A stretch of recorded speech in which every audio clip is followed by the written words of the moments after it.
तर आज जायचं होतं आम्हाला मंठ्याला, पण मंठ्याला जायच्या अगोदर आम्हाला आरतीकडून सुद्धा जायचं होतं. मग आरतीला आल्याच्या नंतर इथं आमचे सगळे मित्रमंडळी भेटले, त्यांचा सुद्धा ब्लॉग काढून घेतला. मग काही वेळ तिथं थांबल्याच्या नंतर लगेच आरती सुरू झाली आणि आरती सुरू झाल्याच्या नंतर लगेच पंक्ती बसल्या. मग काय आम्ही सुद्धा जेवायला बसलो होतो आणि प्रसाद घेतच होतो की इकडे बघा वाण्याची सुद्धा टोळी आली होती. मग तिथं जेवण झाल्याच्या नंतर आम्ही सरळ निघालो मंठ्यासाठी. आणि मंठ्यासाठी कायसाठी जायचं होतं तुम्हाला माहितच आहे आम्हाला. काल आमच्या मित्रांची चाबी हरपली होती, तिथं आम्हाला चाबी आज बनवून घ्यायची होती, त्यासाठी आम्ही मंठ्याला जात होतो. आणि चाबी बनवायला गाडी तिथं लावलीच होती, त्याला म्हणलं तोपर्यंत चाबी लावतो, तोपर्यंत आम्ही कपडे बघतो. मग राजेशमध्ये आल्याच्या नंतर आम्ही फायनली एक पसंत केली पॅन्ट, आणि पॅन्ट घेऊन आम्ही बाहेर येतच होतो. तेवढ्यामध्ये आमच्या मित्राचा फोन आला की तुमची चाबी तयार झाली, लवकर या घेऊन जा.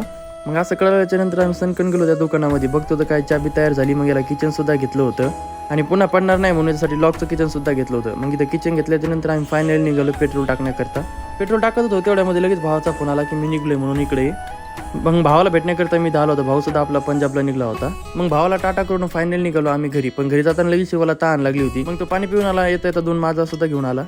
मग आम्ही निघालो घरी. तोपर्यंत तुम्ही फॉलो करून घ्या.